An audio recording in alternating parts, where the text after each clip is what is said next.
la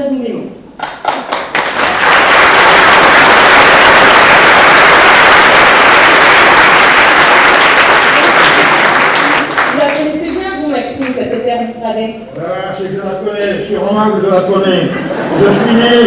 Je suis né là, au Gravette, là, dans la campagne de Troyes. C'était dans le Morel, et maintenant c'est les Roches Bleues. Pense un peu, je suis né là, et j'ai la chance d'être né. Je l'ai pétiné, je l'ai mangé cette terre du Pradet.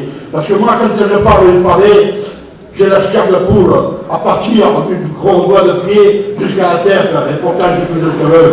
Alors, bien entendu que je l'aime cette terre.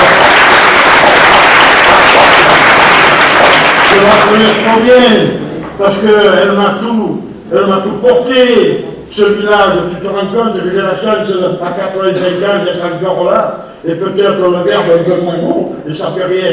Je suis pradetain, et ça, j'aime le Pradet comme il est là ce soir. Bon, depuis mon jeune âge, j'ai connu 9 mères. 9 mères, c'est un bon chiffre. 9 mères, déjà c'est la date de ma naissance. Et puis, je voudrais pas connaître indigène, pas avant, hein, Daniel Cubain, hein, parce que c'est pas la peine, hein, nous avons moins, il faut les garder. Hein.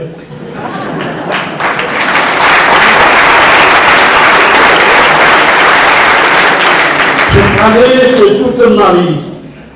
J'ai tout donné à cette ville, car elle m'a tout appris aussi.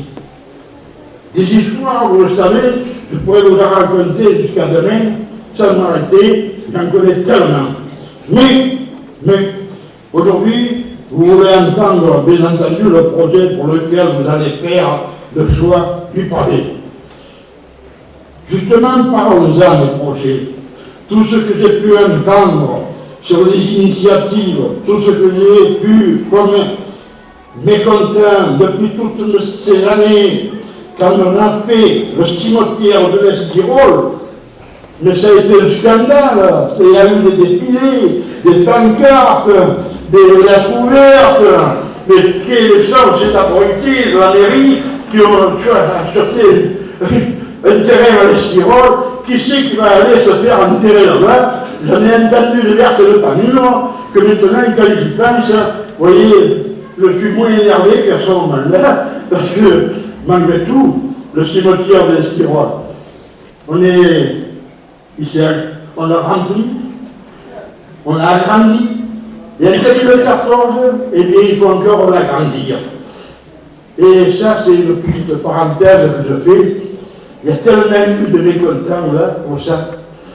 Et lorsque ça m'arrive d'accompagner une connaissance, quelquefois des amis, et qui était de la critique, je n'ai jamais voulu, mais je ne peux pas m'en empêcher d'aller au dernier moment sur la tombe et lui dire au tout bas, dis, s'il n'y avait pas l'Esquirol, je me demande où on t'aurait enterré ce soir.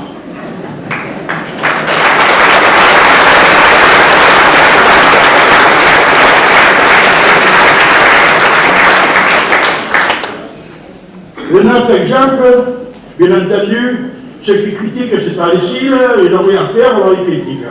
Alors, on parle d'acheter le château de Canu. Vous vous rendez compte, l'histoire, et moi quand j'ai appris que le château de Canu avait été vendu à M. Monchen, c'était le promoteur, je croyais de devenir fou ce jour-là.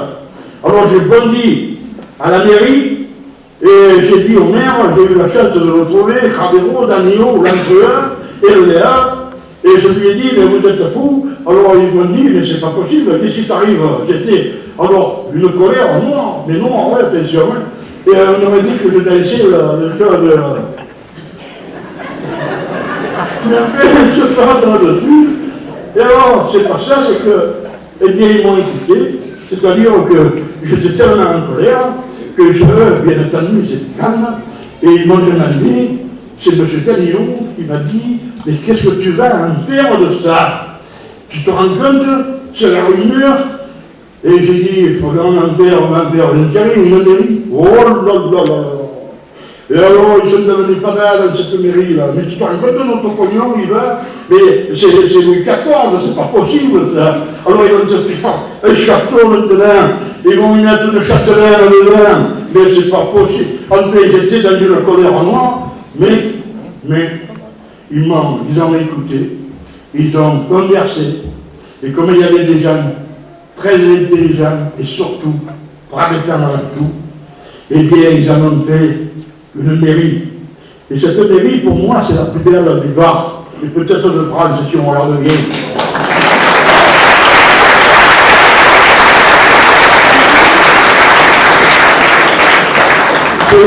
C'est le bonheur des grands et des petits. Et moi, j'ai la chance de traverser ce parc, et je m'assois sur le petit muret en pierre, avec ma canne, et je suis heureux. Heureux parce que c'est beau, cette mairie, ce parc.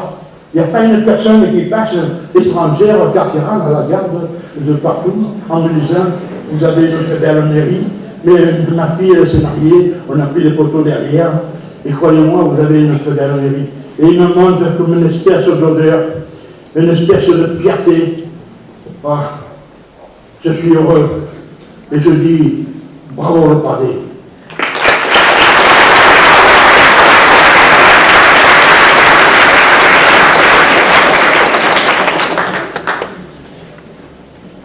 Alors, la critique, bien entendu, j'en ai toujours entendu, elle est aisée, et comme disait, la critique est facile et l'art est difficile, comme disait Beaumarchais. Ah non, toi, petit jeune, du Padé aussi, parce que tous ceux qui viennent habiter au Padé, bon, moi, c'est des Padétains. Alors, aussi, dans la critique,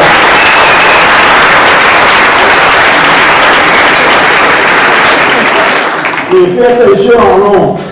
J'aime, mais ta main te critiquera.